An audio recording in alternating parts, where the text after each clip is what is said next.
दोस्तों, कभी न कभी आप सभी के मन में ये सवाल ज़रूर आया होगा कि हमारी बाइक मैं अपनी बाइक को बिना रुके कितनी दूर तक चला सकता हूँ।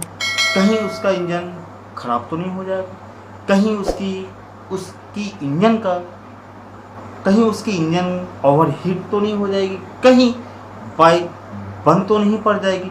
अगर ये सवाल आपके मन में भी है तो ये वीडियो आज आपके लिए ही है। दोस्तों, मैं अमित आप सभी का हार्दिक स्वागत करता हूं अपने YouTube चैनल राइडर अमित में। बहुत सारे दोस्तों ने ये सवाल मुझसे भी पूछा है कि इस टॉपिक पे आप वीडियो बनाइए, तो इस टॉपिक को लेकर के मैं आज हाजिर हूँ। दोस्तों, हमारी जो बाइक है वो एक मशीन है। उस मशीन की क्षमता दोस्तों मेरे से और आपसे यानी कि आम आदमी से ज़्यादा होती है। जब हम लोग अपनी बाइक को लॉन्ग टूर पे लेकर के निकलते हैं, लंबी दूरी को तय करने के लिए निकलते हैं, तो ये निश्चित है कि उसकी देख रेख सही से हुई है, उसको टाइम टू टाइम सर्विसिंग हुई है, उसकी वायल वगैरह सब कुछ सही है।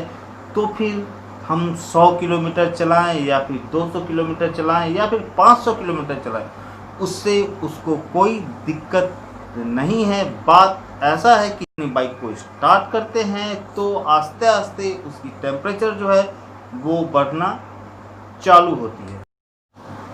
टेम्परेचर बढ़ना चालू होती है और टेम्परेचर बढ़ते बढ़ते वो अपने एक ऑप्टिमाइज टेम्परेचर तक पहुंच जाती है, जिसको जितना भी गाड़ी चला लो आप, उस ऑप्टिमाइज टेम्परेचर से ऊपर उसका टेम्परेचर नहीं बढ़ता है। क्योंकि जब भी हम लोग हाईवे पे चलाते हैं या फिर रास्ते पे ही चलाते हैं तो गाड़ी के चलने के साथ साथ वो इंजन गर्म तो होती ही है, लेकिन उसको हवा भी लगते रहती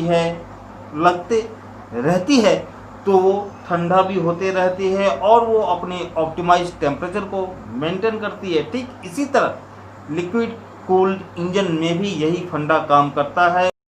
लॉन्ग ट्रिप पे हम लोग केवल एक चीज़ का ही ध्यान रखें, एक चीज़ का ही ख्याल रखें कि बाइक के टॉप स्पीड का 70% या फिर 80% से ज़्यादा यूज़ नहीं करेंगे। मान लीजिए कि अगर मेरी गाड़ी की top speed 100 kilometre per hour है तो मैं 70 किलोमीटर पर आवर या फिर 80 किलोमीटर पर आवर, इससे ज़्यादा मुझे क्रूज़ नहीं करनी है, इससे ज़्यादा ऊपर मुझे नहीं गाड़ी चलाना है। बात ये हो गई कि आप अपने बाइक को जितनी दूर चाहे, जितनी किलोमीटर चाहें, बिना रुके बिना थके हुए चला सकते, जितनी दूर चाहे चला सकते हैं, क्योंकि वो नहीं थकेगी, उसको नींद नहीं आएगी। लेकिन आप थकेंगे भी, आपको नींद भी आएगी, आपको भूख प्यास भी लगेगी, तो इसके लिए आपको ब्रेक लेना ही पड़ेगा। हम लोग अगर प्रैक्टिकली बात करें तो हम लोगों को कहीं ना कहीं पेट्रोल के लिए रुकना ही पड़ेगा। जैसे मेरी बाइक का पेट्रोल की कैपेसिटी है 13.5 लीटर, उससे उसका रेंज होता है लगभग 500 से 550 किलोमीटर। तो 500 से 550 किलोमीटर के बीच रिफ्यूलिंग के लिए मुझे रुकना ही पड़ेगा। साथ ही अपनी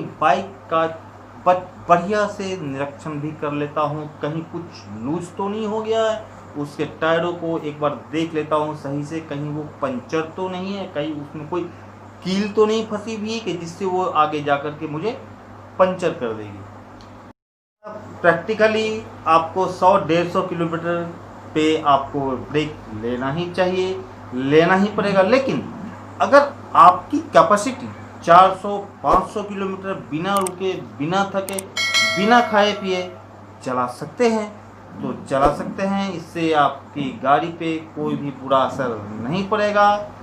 मैं 150 से 200 किलोमीटर के बाद ब्रेक लेता ही हूँ। इसमें मैं थोड़ा पानी वानी भी पी लेता हूँ, अगर भूख प्यास लगी होती है तो कुछ खा भी लेता हूँ और थोड़े हाथ पैर को भी सीधा कर लेता हूँ।